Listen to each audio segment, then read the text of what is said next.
The presenting sponsor of Moon Tower Soccer is FVF Law. To find out what makes FVF a different kind of injury law firm, you can visit fvf.law. Hello friends, thanks for listening to Moon Tower Soccer. This week we're going to talk about Austin's 2-1 win at home against the New York Red Bulls. We'll cover some MLS and Austin FC news, and we're also going to do a little bit of stats trivia later on in the show. My name is Landon, and I'm joined as always by Mr. Jeremiah Bentley. Hey everybody, I'm Jeremiah Bentley, and one of these weeks when we have a light show and somebody needs to come up with a game, I should volunteer to do that because I feel like these always get sprung on me and I sound kind of like a dope. So we'll see how this one goes later on. I haven't read anything. I'm looking forward to it. I just do want to point out now that we've scored 4 goals in 2 games with the I wish we would score more goals hat. I feel like I'm obligated to wear this from here on out. So like we can probably knock that one out of the way early on. Checking in on my point from last week. Are you sated with this amount of goals, or do you still want more? I still want more goals. I feel like my reaction to the third goal that almost certainly, I mean, it wasn't, and it was never really that close. I was like, 3 goals? God, I don't even know how to feel like this. There's a Simpsons where like Bart actually gets a little self-esteem, and he's like, he kind of picks his head up and he's like, oh, I didn't even know what it looked like making eye contact with other people. And I felt like that with a third goal. Like a third goal is a height that I do not know how to deal with. There's a Simpsons reference for everything. There is too, and there's a Major League reference for almost everything, and I think we'll get into that when we talk about whether Austin is on a win streak or not. Oh, there you go. Let's cover a few other things first. Yeah. Before we jump into the soccer stuff, we want to send a couple of reminders. Tomorrow, I will be on a panel at the Podcast Creator Summit. That's going to be at the main Apple campus. We'll put a link to the event in the notes. There's also other events going on Monday, Tuesday, and Wednesday. So this is coming out on Tuesday.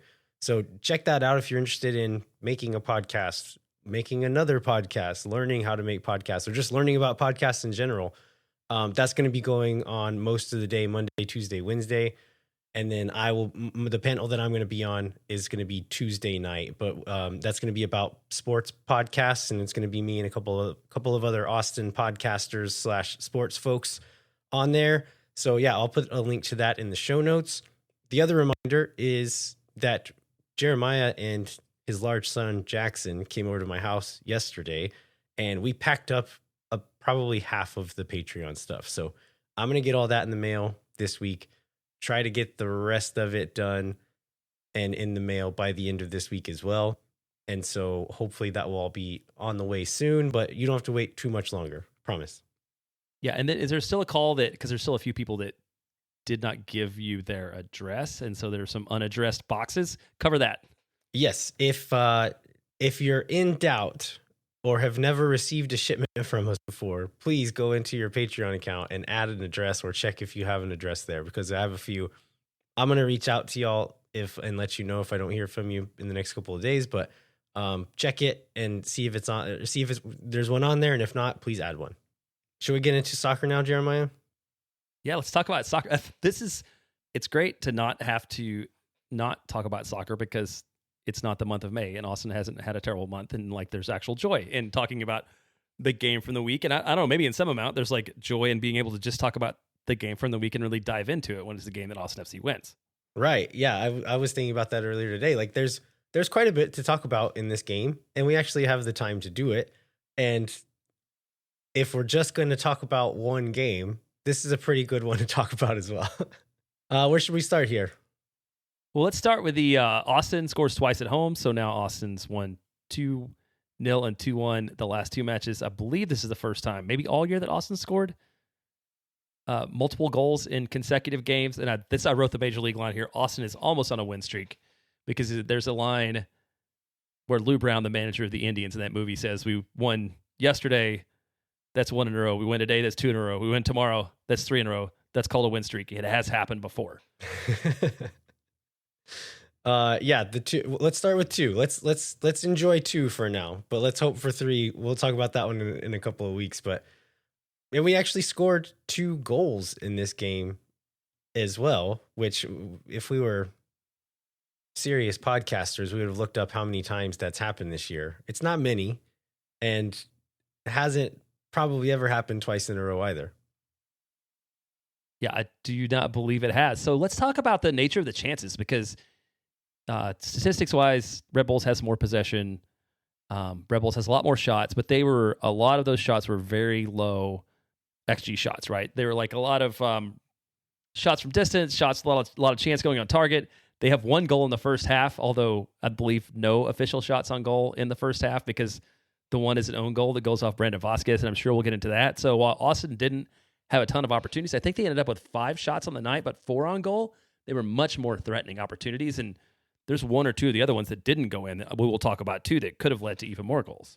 Yeah, I think this is a thing that Nico has mentioned in various press conferences before, but he's saying, like, I'm not that concerned about how many shots we take. I want to get good shots.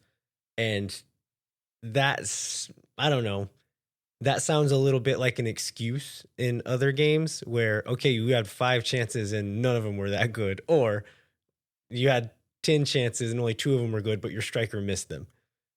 In this one, yeah, it's not very many shots, but they were well-worked chances. They were patient with the ball. It wasn't always necessarily that Austin couldn't have created more numbers as far as shots go. They probably could have if they really tried to, but there was a lot of moments where they were really patient, worked one side of an overload, and we'll get into that with one of the goals.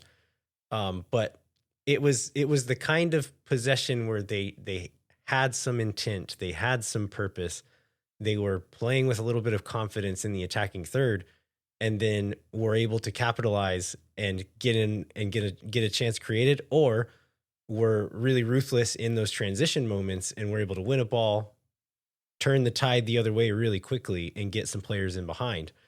And so it's probably what Nico would have wanted to do. I mean, I'm sure he'd take 10 shots on goal, but if you're only going to get a handful, I think the ones that we got, he'd be pretty happy with. Yeah, I think that's definitely true, and that it's easier to accept that explanation when you get 2 goals on the night, right? Like it's got more credibility behind it. And then I guess one other thing I wanted to talk about, or the next thing, is this. When we were over yesterday at your house packing boxes, and we were like, you're like, did you see that sequence with Owen? Sort of like making fun of the guy, and you noticed it live in the stadium. Is that right? I clocked it in the stadium. I could not tell what gesture he made or what he said, because I couldn't see Owen's face. His back was to us. But this is what is his name? Mohamed Sofo. So I think he's 20-year-old player, comes on for Cam Harper, who gets injured really early on. He gets injured off of an Owen Wolf challenge, by the way. Austin creates an overload on the left side there. Sofo comes through and fouls Owen, like kind of kicks through his leg trying to get to the ball, takes Owen down. Sofo's unhappy with the call or wants to call Owen weak or something, so he steps to Owen, is standing over him, like looking threateningly down at him. And I want to give credit to the Instagram account. I can't remember his name, but the Instagram account is independent.frames, and he's the one who took these photos and posted them on Instagram.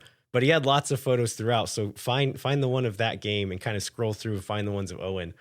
But he gets like a perfect little sequence of the events here where Sofo steps up to Owen, is standing over him, and Owen just kind of like looks up at him and smirks and is like this scrawny 20-year-old kid standing over him. And Owen just has this incredulous smile, like, are you serious? Do you know why you're on the field? It's because I absolutely wrecked your teammate, and I will do the same to you. And then stands up and makes a gesture. What do you read this gesture to mean, Jeremiah?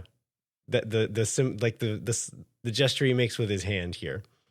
Oh, with his hand here. Oh man, I was like focused on the face, so I'm not sure. I just kind of maybe like another bring it on kind of thing, or like he was waving it off. He's doing this little thing, and I know like listeners won't be able to see it. You can't see it great on the replay. I think it's either like keep talking and just doing this like the most, I don't have to bleep this, the most shit-eating smirk you can make right into his face and just says keep talking and then runs away. Or the other thing it could be is this one where it's like calling him or something small, holding two fingers very close together here. I don't know which one he meant, but either way, I think he got his point across. That it's brilliant either way. He's like, bro, don't play with me. I do not take you serious. And then just walked away with a stupid smirk on his face. It was great. I think it's the kind of thing that, like, if he does that to he's on the other team and does it to your player, you're like, oh, I can't stand this guy. But given the circumstances and the fact that Owen didn't really do anything visibly to make that guy angry, I think he's just trying to prove himself. And Owen's just like, come on, dude. I don't take you seriously at all. Well, I think it's interesting because you talked about Sofo being like a 20-year-old kid, and he very much looked like that when he came out. I'm like, why is this baby on the field? Also, he's the exact same age as Owen Wolf. Right. And I think that speaks to Owen Wolf's maturity, like as a player and the way he's grown up as a human. Like Owen looks like a man compared to him. And I think that was really illustrated in this sequence. Yeah. Overall, I don't know if we'll probably get a chance to talk about this over. Owen had another strong game. He's been really consistent in the things that he's been really good at. And then I think the things that, like, he's not providing, again, are not entirely his fault. It's just like not the player he is. He's not going to be that string pulling number 10, but the way he was finding space, receiving passes between lines, turning, driving past players, like, that is all so useful, especially in a team where you don't have that real playmaker. Like, Owen is finding ways to kind of make do and create in his own way and with little sequences like that. Well, I think then before we get into the game, I think we have to talk about sort of the social situation. So we knew going into this weekend with some of the things that were going on, sort of just in the world and in society, that there might be some politically charged actions that night. And last Saturday, LAFC fans had an Abolish ICE banner that showed up at the stands that drew a lot of attention and drew a lot of negative attention from the league and from others. And so I think folks wondered if there would be any response in Austin. And 32 minutes and 52 seconds in the match, we sort of got the answer on whether we would see something for the Austin fans. Yeah, a couple of signs roll out at that time. And the significance of the 32 minutes, 52 seconds was an homage to LAFC's supporter section, which is called the 3252. And so it's saying, hey, LA, we see you and we're with you. And so I thought that was like kind of a nice little, a moment of solidarity in two teams who would normally be not a full-on rivalry, but more so than the average matchup probably. And just to kind of say, like, okay, there's things bigger than this, and let's work together on this one. Yeah, and I normally don't encourage people to read Reddit, but Austin was not the only team that did anything. Austin fans were the only people that did anything like that. It was probably the best of the things that teams did. But I thought that one of the things I read from somebody on Reddit is like, I've never liked as many posts from fans of other teams as I do on this day. And I think that speaks back to the point that you're talking about, the solidarity, where, yeah, we can hate each other for 90 minutes sort of between the lines on the pitch, but, you know, ultimately there's like a bigger things going on in the world, and we all sort of share these values and understanding of each other, especially in a place like LA and a place like Austin with large immigrant populations. I went to the midweek media availability last week, and Stuver and Nico were both asked about the protests in LA. And I think the one in Austin had already been held, and it was before this most recent one on Saturday. But they were asked about it, and of Brad Stuver, of course, you know, he's going to speak his mind on things like this, and he did, and came out and made some strong statements, and also about the negotiations about the Club World Cup. Very firm on his stance and where he stands on both of these things. And knowing Stuver, you can imagine what those statements were. Nico was a bit more, what's the word for it? A bit more wishy-washy, a bit more both sidesy on it all. It kind of just said, like, yeah, we want to find a solution that helps both sides. But one thing I did appreciate that Nico said was at the end of, this was all in Spanish, so it probably didn't get reported out in all of the same channels as his answers in English, but he forgot who the quote was from, and I forgot to look up who the quote was from. But it's a quote from somebody saying that of the unimportant things, football is the most important thing. and saying like, okay, yeah, we're here because of soccer, we're here because of this sport, but there are bigger things out there, but also of the things that don't matter, we can use this thing that doesn't matter to kind of speak our voice to things that do matter. It's philosopher Nico, man. I dig it. All right. Well, we move off this, get into the game a little bit. We'll get into the game a lot and talk about this great outcome for Austin. Let's do it. Hang tight. We'll be right back.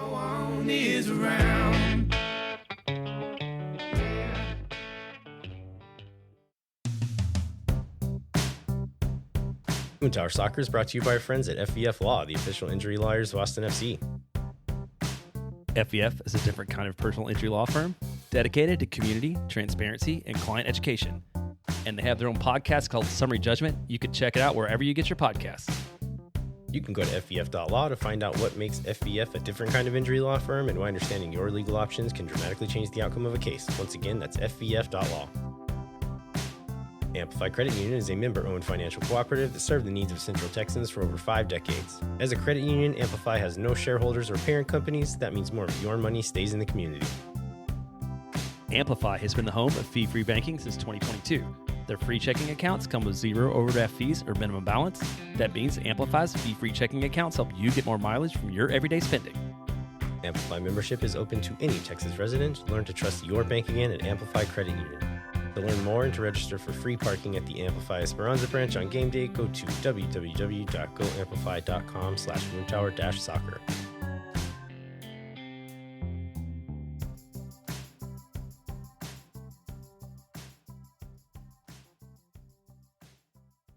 All right, we are back. We're going to dig into this win against the New York Red Bulls. Jeremiah, what was the story before this game kicked off? Well, I think the big story before this game kicked off is how many people watched our analysis of the shirtless boys on TikTok. And I don't know exactly how many it is. Last time I checked, it was 30-something thousand. I'd like to think it's because we're funny and charming. I'm pretty sure that has nothing to do with it. From like the people I was in the stands with who I showed it to, and they're like, yes, scroll past the y'all talking part and get to the photo part. Yeah, so if folks who don't follow us on any of our social media sites, I cut out the clip of the show. We were doing very important analysis of the post-game locker room photo from last week and clipped in photos of the boys we were talking about. And I mean, we don't put, just because of life, we don't spend a lot of time on our social media stuff. We could and should do more, but we just have a lot of other things going on. So making the show is enough already. We get some engagement on social media stuff, but looking at it was the TikTok page specifically that I don't ever look at because I'm not a regular TikTok user. And you told me how many views that one had. And it's, I mean, in the grand scheme of things, we're not, I don't know if you can call that viral or not, but to get 30,000 views on a stupid video we made is, it's cool. I think it's also just very funny. It is. Of all the things we do, the all time we spend, the text from you to me, like, remember to talk about the photo, and I'm like, yes, we're in, and then spent basically 0 minute preparing. You did a good job in the editing part, so you deserve credit for that. So, okay, soccer narrative. How about that? We get the injury report. Julio Cascante still on it. Not surprising at all. This was in the midweek presser, right? Then the Nico was asked about his progress and said he was ahead of schedule, but still like a couple weeks away at least. Is that right?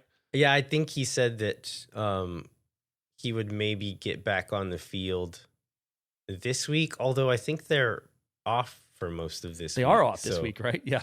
But I mean, he may not be leaving, so I imagine they would, or maybe, well, I don't know. I think they also have like a mandatory break as well. So I'm not sure if you're like rehabbing, if he would be allowed to come in and do work. But anyway, I'm pretty sure what he said was we'll expect to get him back on the field maybe next week. For whatever that's worth. So we'll see. Yeah, we'll see how that goes. And then Jimmy Farkerloon shows up on the report too, which just kind of reminds me that he is a first team player and nothing more than that. That leads us to getting the Nico Van Ryan call up again after we did last week. Lineup wise, we get the same 11 players in the starting lineup as we had last week. FotMob has them in the same formation as last week. Is that how you saw them line up? And I think you disagreed that they were in a 4-4-2 last week or this week. Yeah, I mean, I think you could make the argument that it is, but like, how many times did they put Austin in a 4-2-3-1 when Sebastian Driussi was on the team? I think they're just like reading into who they think these players are and then making the shape based on that. But if you watch how Owen played during this game, he was playing as a midfielder. And so I mean, you call it a 4-4-2 if you want. He defended in that space, kind of like Driussi always did in the 4-4-2 defensive shape. But Owen played much more like a midfielder. So in my mind, I'm organizing it as like a 4-2-3-1 still, but it doesn't matter. It doesn't matter. Yeah. We kind of covered the injury already, but for the second week in a row, Austin gets a goal 6 minutes into the match from a defender. Yeah, this one, it's a corner. Owen plays in the first corner. It gets headed out, and there's a bit of a shout for, it seems like Austin players are shouting for a handball. There's not, I didn't see a replay at least of what, like, there wasn't a clear enough view to see what they were arguing about, but the ball pops back out to Owen. Owen puts the ball back into the box, and it's a really nice cross in. Like, it's one of these teasing ones where the keeper probably thinks at first he can step out and get it, but then it curves enough to where he has to hesitate and then get back to his line.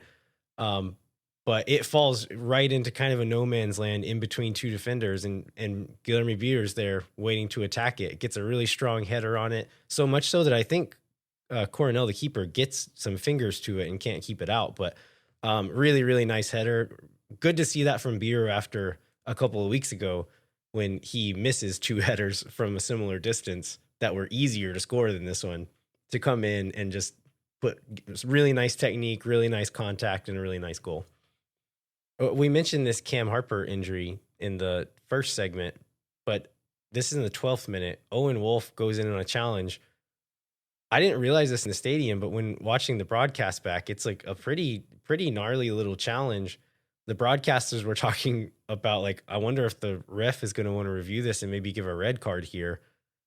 Owen does get the ball. There's no intent in it, but he kind of, as Harper comes in on the challenge, Owen kind of rolls his foot over the top of the ball, and I think he's going for the nutmeg there.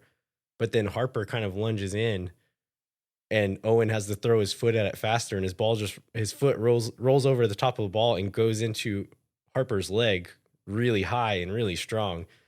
And so it looked like he was in a lot of pain, and it's unfortunate. Again, I'm quite sure Owen didn't mean it. He was just trying to play the ball, but luckily the ref saw it that way as well, or the VAR saw it that way as well, and Owen kind of got away with it. And then also Sofo comes on, and we got that little moment that we talked about in the first segment as well, which was fun. Yeah, that was a delightful part out of it for sure. I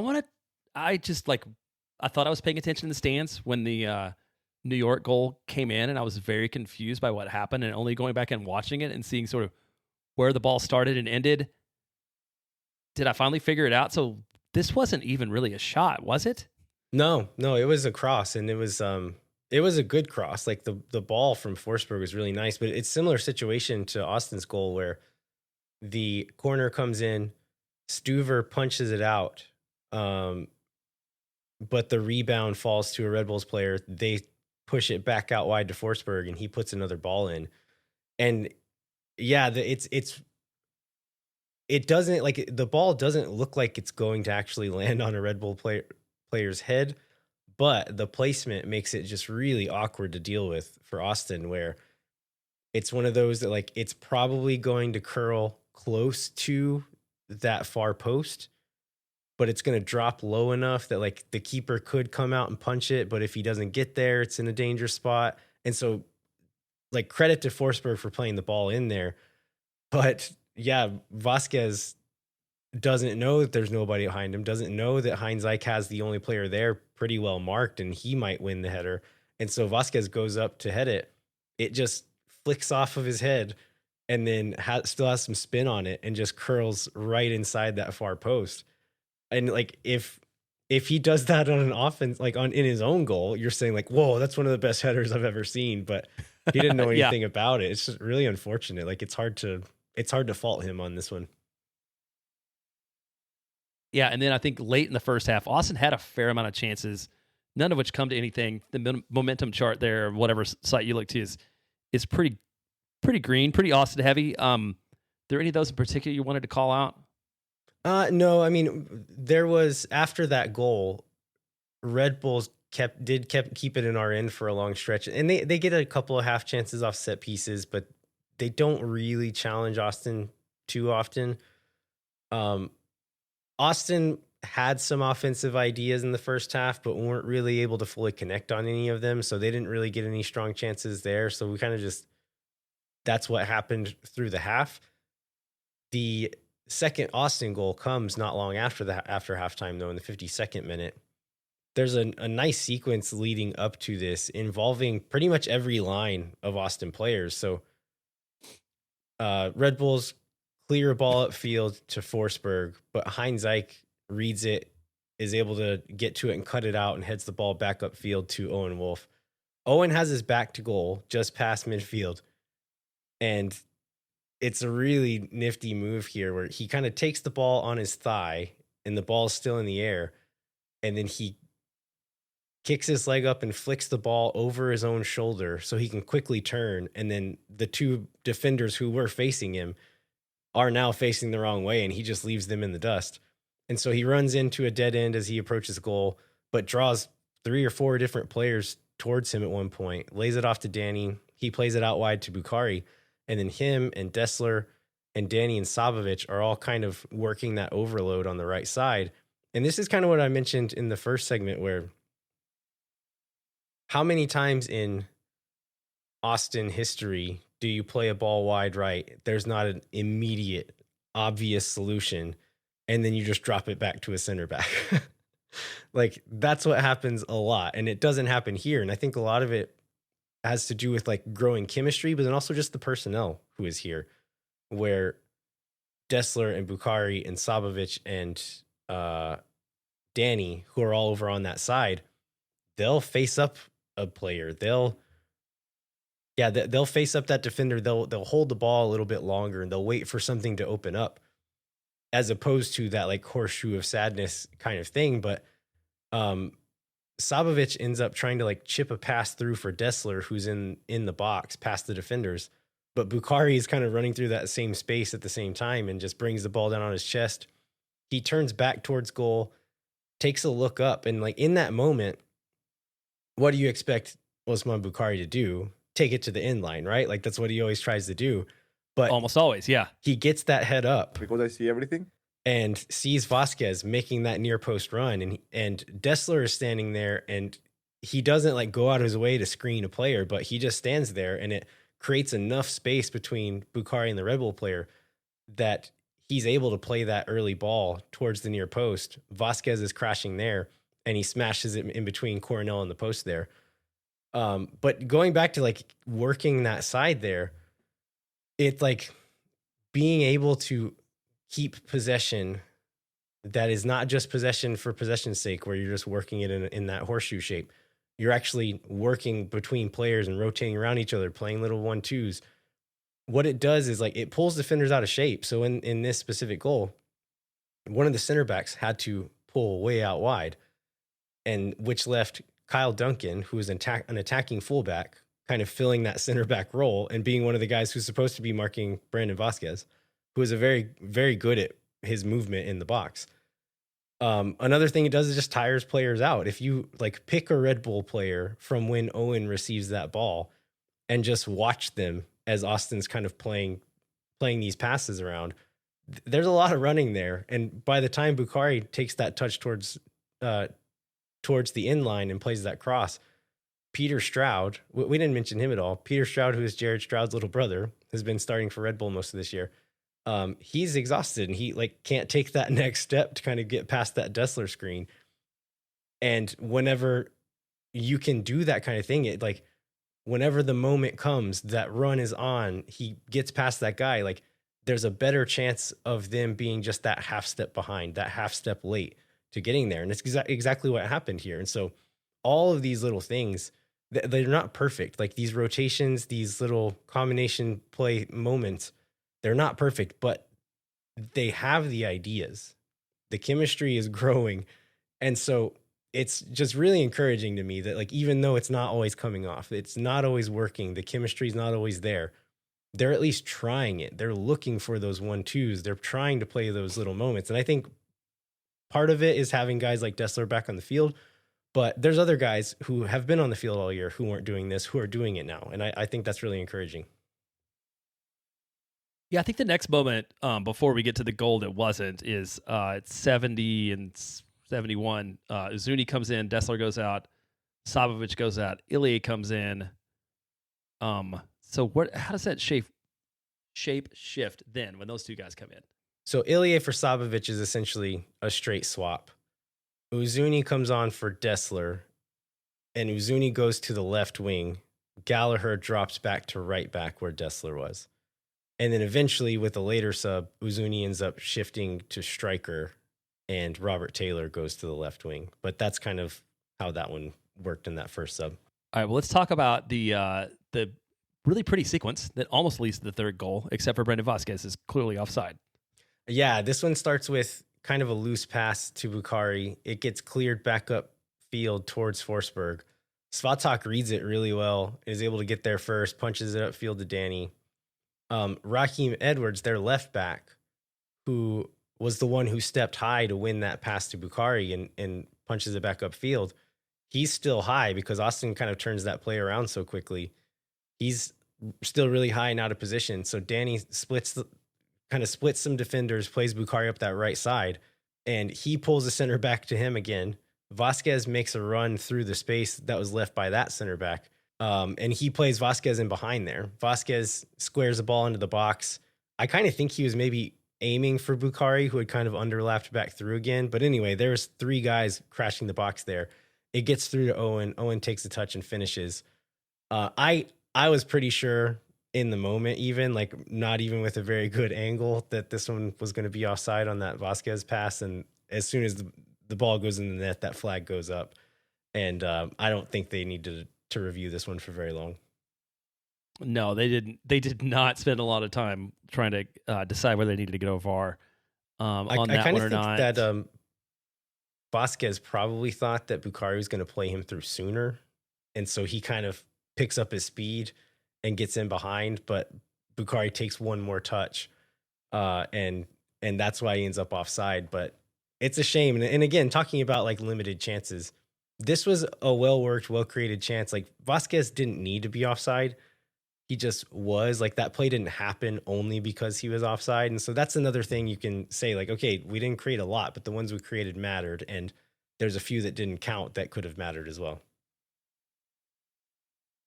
So I think we can go to New York's one shot on target because it's a very threatening shot and a great save from Brad Stuver. Yeah, some scary moments. Still not that many, but a few. And going back to the subs a little bit, around the 75th minute, Red Bull shows a little bit of teeth in our defensive third. It doesn't end up being super dangerous, but they get a shot off not far from goal. And a lot of our guys look toast. And so about that time, I say, like, we need to get some fresh legs in now. And I look up, and Obrian and Taylor are getting their jerseys on. But then the ball doesn't go out of play again for like 5 minutes. And so I think they stood up around 75. They don't get subbed on until 81 or 82 or something. And then when they do get subbed on, Vasquez was too slow off the field.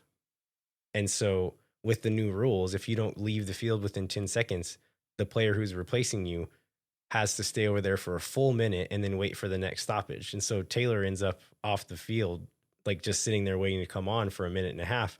And while Austin is down a man, Red Bull gets a half chance while Austin is kind of scrambling and trying to figure out where they're going to play while they're down a man. So luckily that didn't come back and bite us either. But like Vasquez knows those rules. He should know that that's how it works now. You have to get off the field. But yeah, leading into those chances, there's two dangerous free kicks that Emil Forsberg takes late in the game. And also, I keep digressing here, but I want to talk about the ref a little bit as well. Okay. I thought he missed a lot of calls, both ways. Like, I think Austin benefited from some bad calls as well. But the ones that he missed that went against Austin all seem to be very Emil Forsberg friendly. And I don't know, this probably gets targeted at MLS refs is like, okay, European superstar comes in, we have to treat them nice. And it felt a little bit like that was happening here. But on the first free kick late in the game, Owen catches up to him from behind, wins position and kind of bodies him out of the way, and then takes the ball off of him. That one gets called a foul. But if you go back 20 or 30 minutes, Forsberg puts in a really hard challenge through Gallagher's back, does not touch the ball, and that one's fair play, like play on. Okay, Forsberg's allowed to do it. So this free kick smashes Brendan Heinzike in the face. How many times has this man been hit in the face by a shot this year? Poor guy. Yeah.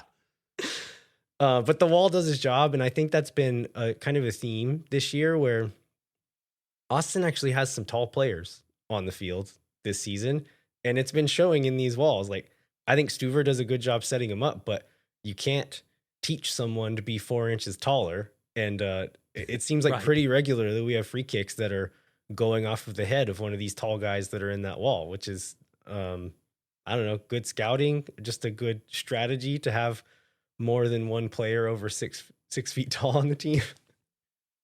Yeah, and that was especially a problem a couple of years ago, right? When we had like Alexander Ring playing emergency center back, and like guy's not built for that at all. Yeah, so Wall does his job on that one. The second free kick comes very late on, 97th minute. And this one comes from Ilie losing the ball in the midfield, which puts Austin in kind of a transition defense scramble mode. And then Forsberg draws another foul at the top of the box. I think Forsberg does a good job selling this one, but I think it was a foul, and this is a foul on Ilie. This shot does get around the wall. It's headed near the top corner, but Stuver, this is his one save of the night, the only shot on target for Red Bull all night. And Stuver chose this one to make it count. He diving save, punches it wide, really great save. Kolmanich gets to the rebound, launches the ball upfield. Uzuni gets onto the end of it with only one defender back, squares it across the field to Obrion, who's sprinting upfield. Obi gets in on goal. If he squares it across the 6 to Uzuni, it is a tap in. Uzuni can walk the ball in. But I think this is maybe a product of Obrion not getting as many minutes as he wants. He gets on the field, gets his chance. He wants to prove himself. He says, no, I'm going to score this one. Shoots it. Coronel saves it. Uzuni and Taylor are furious. The guys who are on the back post who are like, I'm going to score an easy goal if you play it to me. And if he scores it, they probably don't care as much. But in the end, the shot wasn't even that good. Like, he didn't really test Coronel all that much for being one-on-one. So it ended up not mattering. That was one of the last plays of the game. But if that happens in a different moment, like, that's, I don't know. I imagine there's going to be more and longer conversations in the locker room than there were, given that we actually ended up winning this one.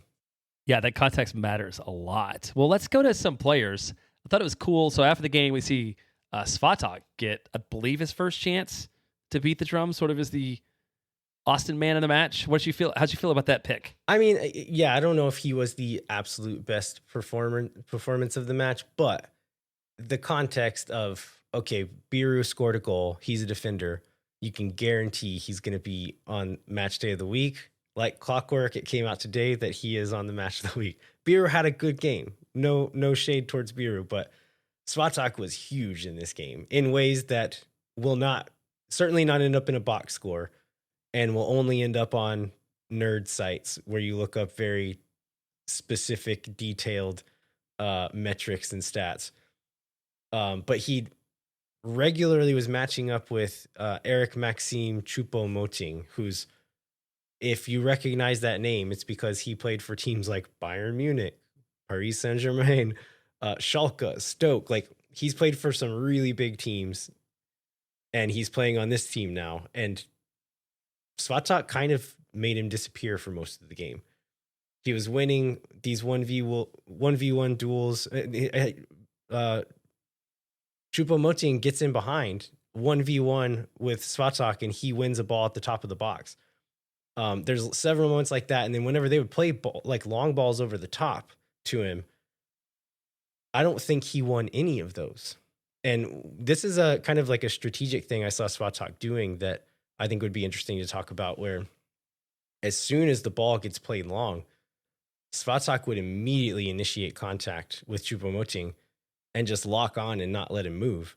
And if it did get to him, like if Choupo-Moting is the one who gets contact, like, okay, what are you going to do now? Like, at best case scenario, you're going to be able to drop the ball down to your feet and then play backwards. And so just how quiet he was able to keep him. Heinzike had a solid game as well, but Svatok is like, he's really starting to look like the guy that I hoped he would be after watching all that film of him in the Ukraine. He's never been terrible, but it took him a bit to get here, but he's been pretty consistently like good to great in the last 5 or 6 games. Yeah, you mentioned Beater ends up on the MLS team of the match day, giving the did you see the picture? He was giving the salute. Oh no, I didn't see that one. The photo, yeah, his little. Most of the guys are just standing. There's one guy that's like doing like a reindeer kind of thing, and then Beater is doing his little salute. I guess maybe he gave after the goal or whatever in his photo on the team of the match day graphic that MLS put out. So I thought that was kind of funny. I wanted to talk about or ask you about Basard Sabovic, and this is not just about this game, but about the last several. If you just look at statistically, like he gets a lot of fouls, he seems to turn the ball over. But if you talk to people who like on the eyeball test are way smarter about that than me, like everybody thinks he's a good player, and that now becomes my question: like, are the numbers right? Are the eyeballs right? Is it something in between? Like, how do you feel about him as a player? I do believe he's a good player. I think he's good. I do have a bit of a question as to like how useful he's being all the time. I thought in this game specifically, he was quite good in his offensive duties of receiving the ball cleanly, playing clean, quick passes, keeping the ball moving, where we haven't always had more than one midfielder who could do that. So to have Danny kind of floating around being that ball progressor, whenever you switch play, to have a guy who can receive, play quickly, and then make a run. And then you saw him involved in some of these kind of 1-2 wall pass kind of scenarios with Dessler and with some other players. Like he's got that kind of creative, quick mind, and then a good enough touch on the ball to actually pull some of that stuff off. He's not playing big, fancy through balls. He's not creating a bunch of chances, but I think the way that he kind of plays that metronome role in the midfield with just those clean, quick passes is useful.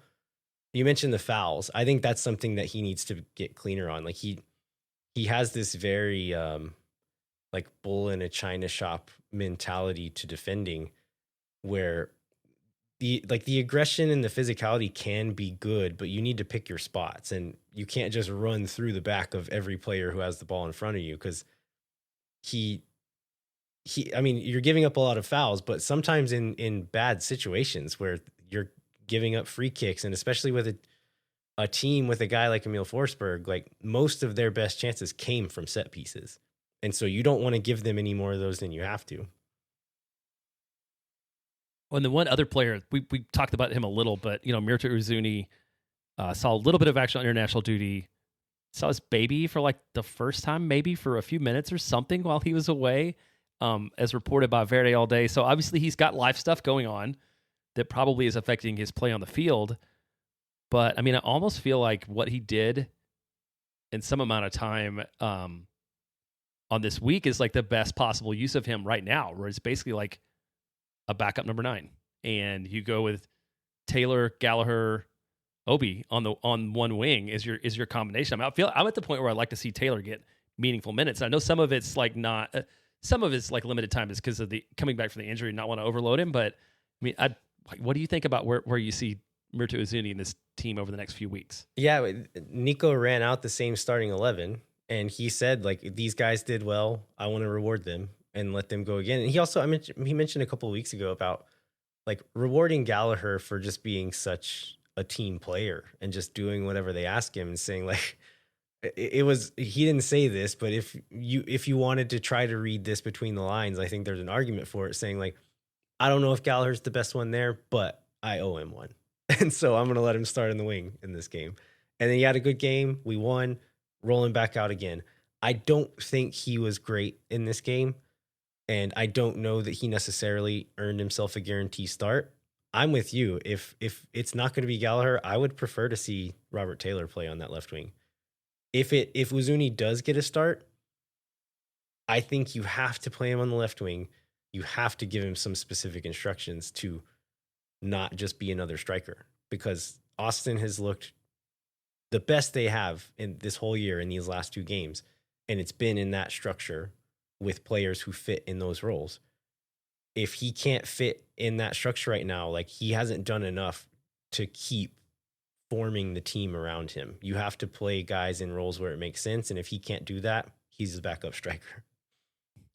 Yeah, which is unfortunate, but hey, it's not my money. And that's kind of one of the probably other disappointing parts about him not getting the ball at the back post. Like, is you hope, you like, goal scorers are streaky, and it sure would have been nice for him to get an easy tap in in the last minute of the match to be able to sort of get off the kick that he's on now. Yeah, that would have been good for confidence. Nico went out of his way in the post-game press conference to say, like, yeah, Mirto went to, I think they played in Albania, and then they played in another country. So he was not necessarily in one place a lot, but I think Nico said that he got to see his kid for like 20 minutes when he was there. But him, like, everybody's getting 5 days off, and I think Uzuni and Bukhari are both getting some extra time off so they can go home, see these young babies who they haven't really seen that much, and spend some time with family. And, like, hopefully that does him some good. I think that goal would have done him some good too, but hopefully some time back at home with his newborn will refresh him, give him some confidence, just give him some joy to kind of bring back and help that fuel his play. Well, what other players do you want to talk about before we maybe move on to some other news in our trivia game? Danny was really big in this game. He was good offensively. He did the Danny stuff well, but defensively he was really, really good. Read the game really well, working really hard in defensive transition.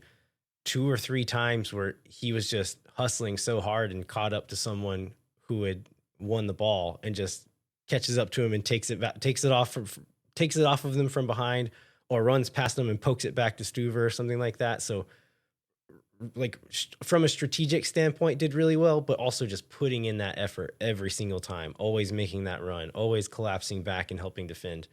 And so I know at the beginning of the season, I was saying, like, if I had to pick my 11 right now, Danny's probably not in it.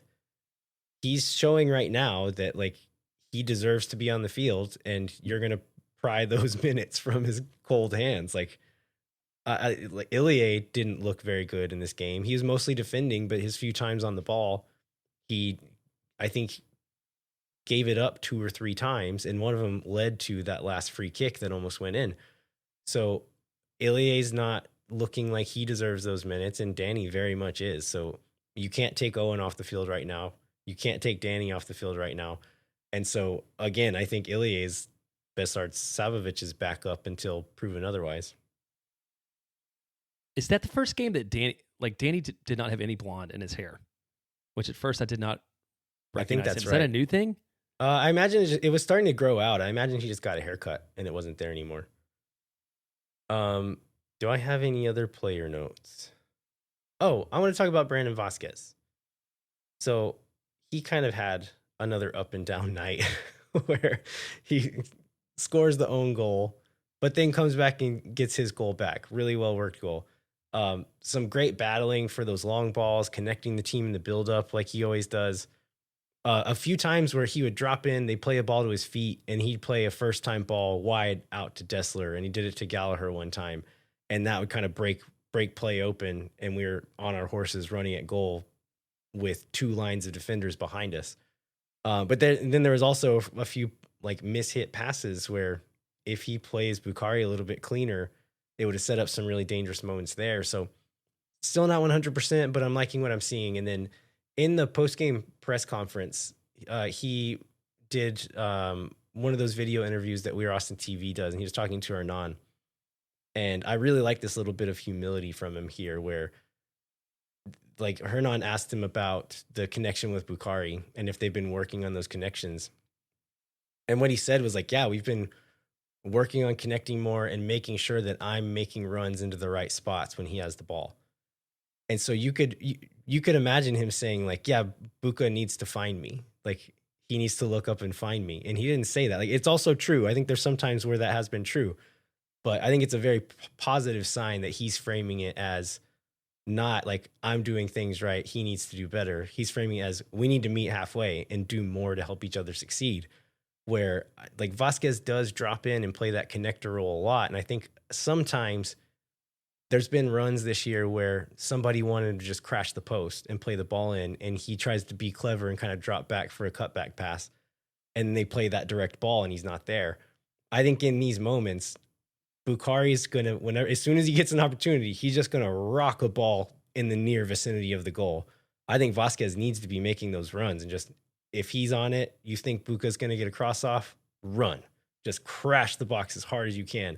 And he did it this time, and it paid off. So, again, I talked about the chemistry building between the midfielders and those wide players. Hopefully, we're seeing some chemistry between these two guys as well.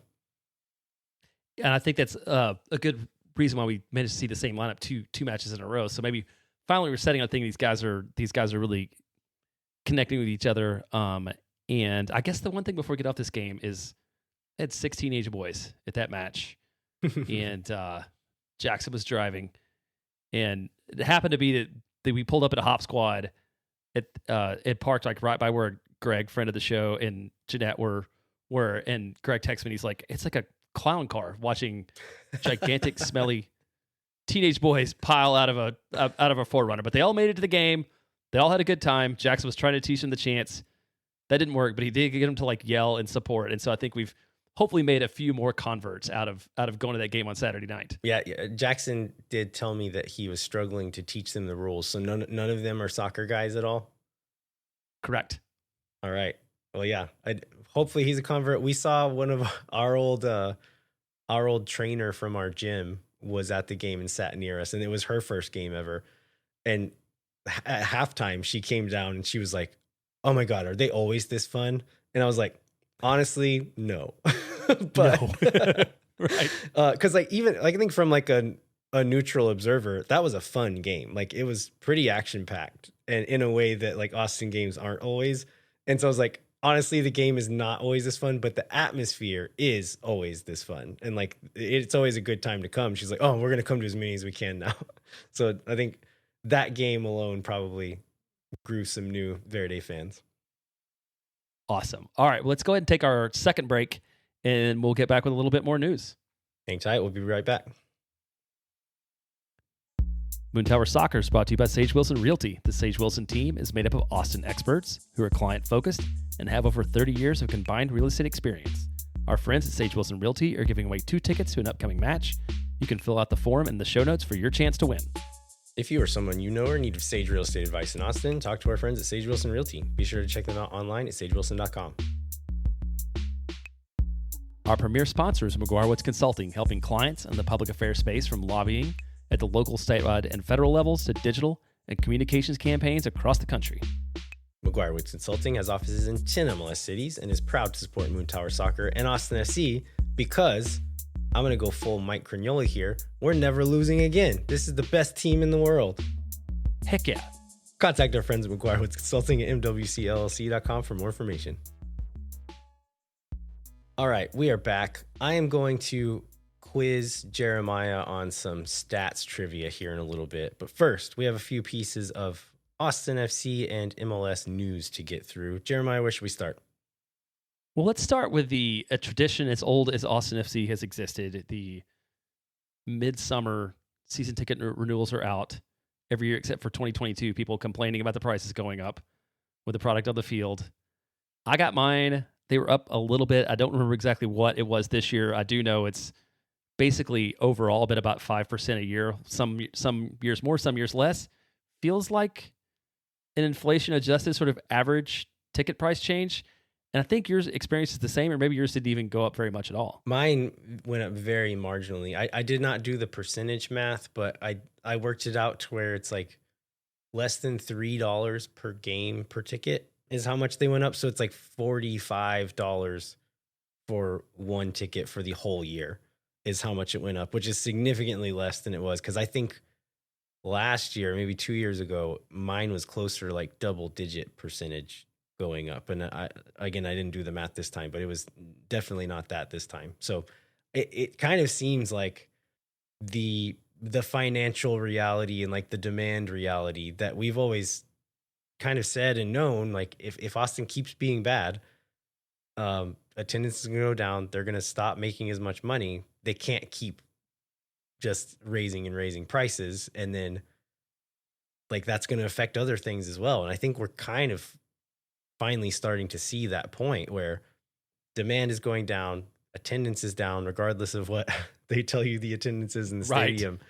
And I've started to hear a lot of people saying, like, I don't think I'm going to renew these season tickets this year.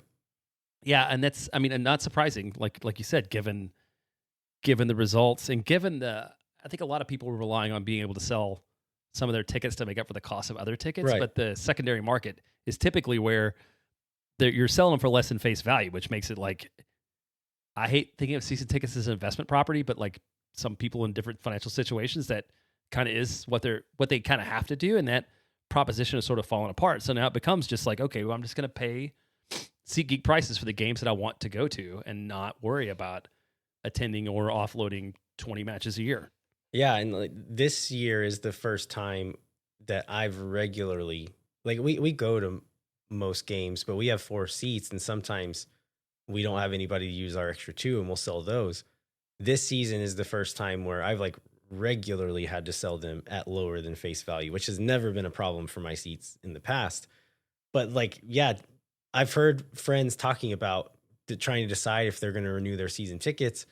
A lot of these folks that I hear saying this are in the supporter section, where I think those are a bit more fluid, right? Like, I know people who have been on the waiting list for years trying to get seated seats who are still waiting, whereas folks who are okay with supporter sections have gotten in since then. And so right away, let's right? say someone who paid for their season tickets, they keep seeing resale tickets. You're able to get into the South End for $20, $15 sometimes. It's hard to justify saying like, I'm paying more for this game that I could get into for almost free. Like, that doesn't sound good. I would also say, like, in my situation, if I were fed up with the team and gave up my tickets, I would never get these seats back. And so like, if you're questioning it, like if you're not going to go to the games, if the money's tight, yeah, by all means, like make the decision that's right for you. But keep in mind, like if we have a season like 2022 again, like the tickets are going to go up again. It's going to be expensive on the resale market. Again, in the supporter section, it's probably not that big of a deal. You can, like, I would imagine you would be able to get on the wait list again and just get a season ticket again. Elsewhere, that's probably not going to be as simple. And supporters is GA, right? So as long as you get a ticket anywhere, M101 to 105, you end up wherever you want to be, and it's different from having a seated ticket. Let's talk about the All-Star game, Jeremiah. So I'm going to be out of town the week of the All-Star game, which I just realized. So we're not going to go to any of it. I noticed that we're not using Messi on the promotional stuff from the league now, so I don't know if that means that he's not guaranteed to come. But I don't love the game itself, but I would love to be able to see the skills challenge the day before live and in person, and that's the thing I'm the most disappointed about not being available for. Yeah, I think that's going to be a lot of fun. I am hoping I'm going to go one way or another. The league will be running media access for this game as opposed to Austin FC doing it like they always do. So we're still waiting to hear like if we're going to get access that way. If so, I'm going to do that and try to experience it that way. If not, I'll still go as a fan and watch. But yeah, I'm much more excited as a spectacle to see the skills challenge. I think that's a lot more fun than the game. But the game should be fun too, though. Yeah, and I think a lot of the stuff around the game is fun too, right? Like, isn't soccer-wise maybe doing something in town here or talking about doing something in town here? I think they're planning on doing something. Having everybody around is good. Yeah, and there'll be like national media folks there. And I know we've always experienced from afar watching it on TV. And I think the game itself is definitely much less of a spectacle on TV, but I think being in the stadium is probably going to be pretty cool to have the MLS stars, the Mexican stars, like all the whole league's eyes kind of on that game there, and it's in our home stadium where we go every week. So I think that's going to be kind of special to be in the stadium for that. Yeah, and another thing we have coming up in the stadium is this U.S. National team versus Saudi Arabia Gold Cup match on June 19th.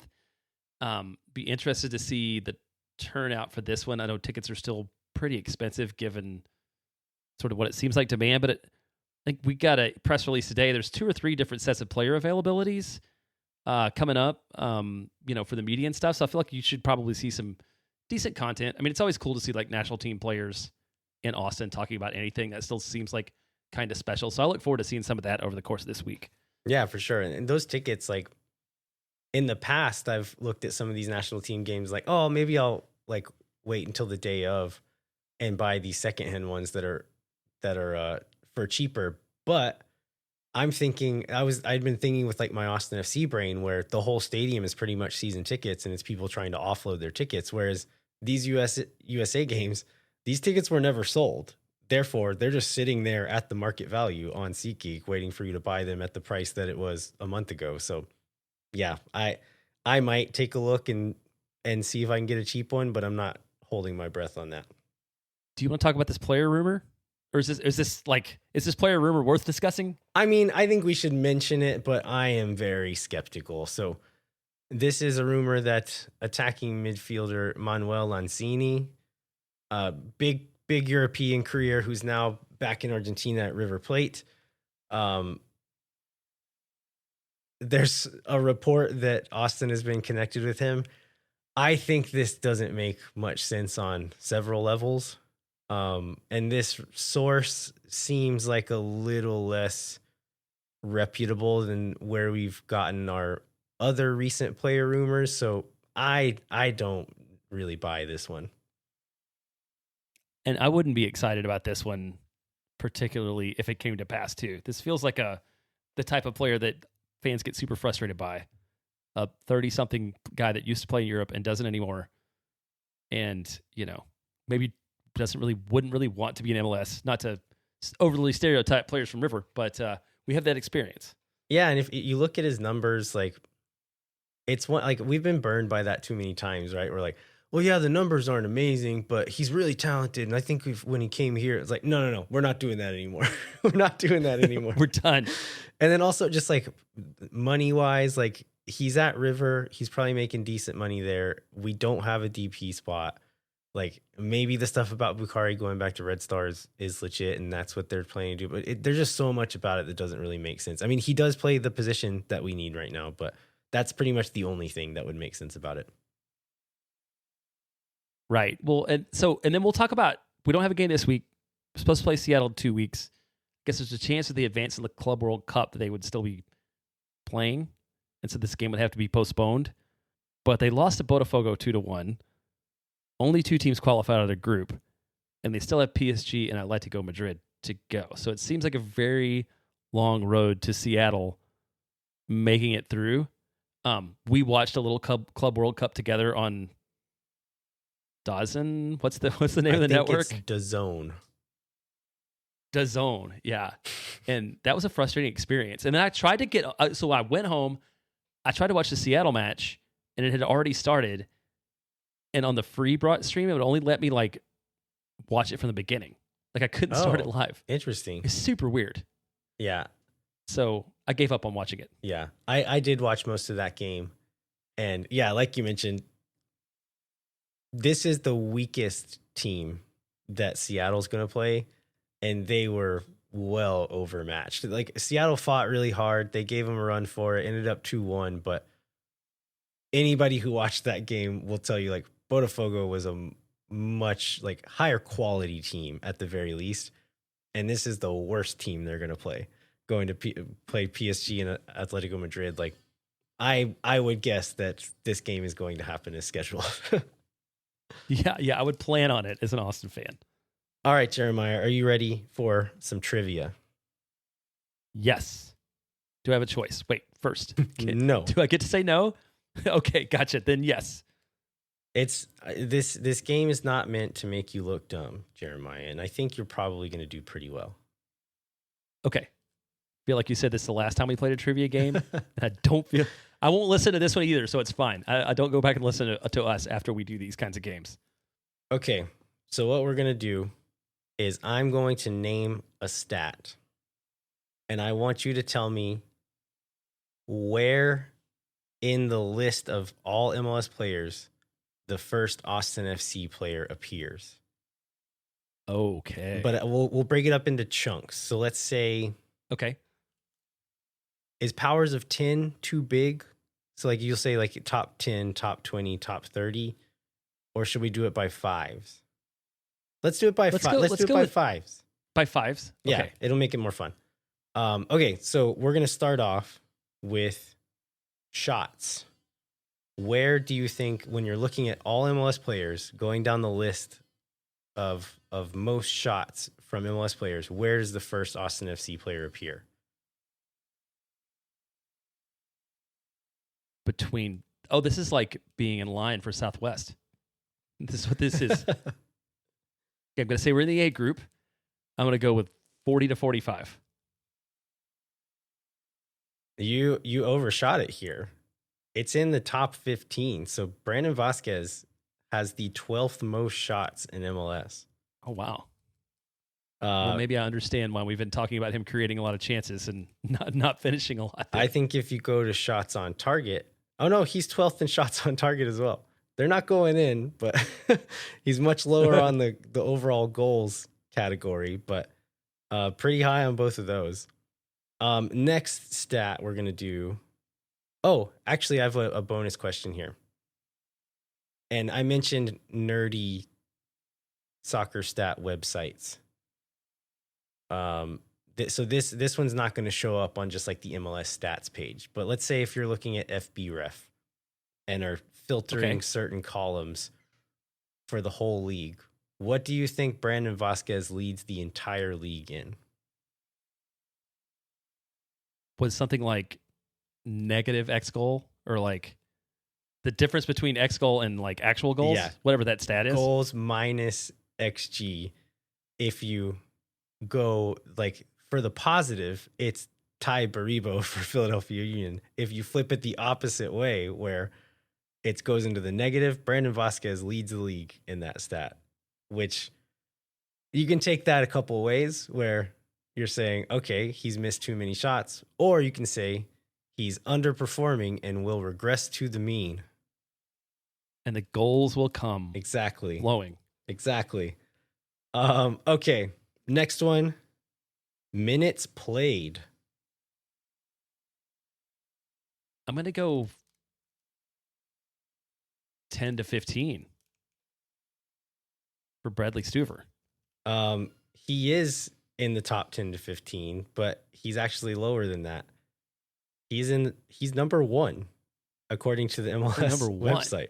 Wow. 1,710 minutes. And I think it's because Austin has played more games than quite that's a the only bit way of the that makes sense. Yeah. And so he's number 1, and then Guilherme Beer is number 14, which I don't know that I would have even picked him to be like second place on Austin's team. But if you really think about it, it probably makes sense because he's not missed for injury. He usually plays most, if not all, of the game. So yeah, that makes sense. Next one is fouls. Looking at the top foulers in the league, where's the first Austin FC player appear? I'm going to stick with 10 to 15. Try again. 5. We have 2 in the top 5. Jeez. Besard Sabovic is tied for first place in the whole league with Ezequiel Ponce. They both have 41 fouls. And then in third place is Brandon Vasquez with 35 fouls. So we have 2 players in the top 3 foulers in the whole league. Well, I just thought it was Sabovic. I mean, I guess I was thinking like he was going to lead in like fouls per 90, but I didn't realize he played enough minutes to lead same. The whole league. It's just an absolute fouls. Same. Okay, here's the last one. We've got yellow cards. Where does the first yellow card. I should have been making you guess these players as well. That would have been fun next time.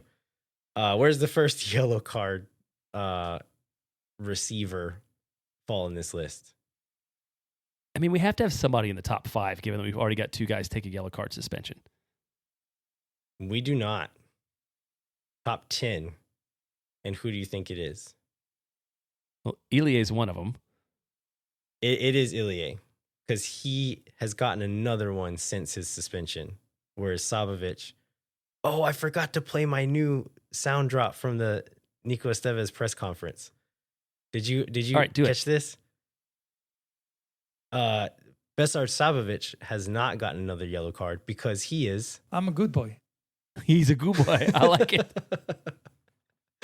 That's Nico Estevez from the post-game presser the other night. Jorge Iturralde asked if there was a yellow card showed to the sideline, and Jorge asked if it was for him, and Nico laughed and said, I'm a good boy. Okay, that's all I have. Hastily thrown together stats trivia game. It was fun. We'll take it. It was a good use of time tonight.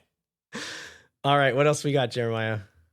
I think that's it, man. I think we can wrap it up. Talk a little bit about what we're going to do next week. Yeah, so I think next week, since we won't have a game to recap, we'll likely only have a game to preview. We're going to take some time to do some listener questions. So look out for that on Patreon. Those of you who are subscribers, we'll be posting that there. Please send in questions. We'll have quite a bit of time, so I think we'll be able to get to a lot of them. But yeah, think big. It can be very specific questions, very big picture questions, whatever you want to hear about, or things that you think we just haven't really had the time or thought to cover on our really busy last couple of months on the show. What Landon, I was thinking, go to the podcast festival. These are for Patreon subscribers. Go to the podcast thing, learn about what good podcasts do, and then write in suggestions for us to maybe consider doing those things. Yeah, sounds good. I'll do that. All right. We'd like to remind you to rate, review, and subscribe wherever you get your podcast. Come find us on the internet. Sign up for the Patreon. We're going to be sending out that stuff now, so you're not going to get in on the first batch if you sign up now, but I'll try to kind of have like a monthly cadence where I gather up any new ones and send those out. I think that's all. Thanks so much for listening. We'll be back next week with listener questions. We'll preview the Sounders match and then cover whatever other Austin FC news happens. Until then, I'm Landon Cottom. I'm Jeremiah Bentley. We'll catch you next time. When no one is around.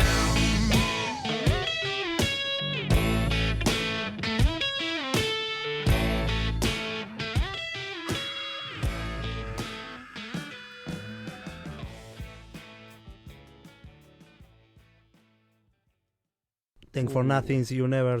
La gente. Oh my God. Because they love cheap boom boom sauce. Yeah.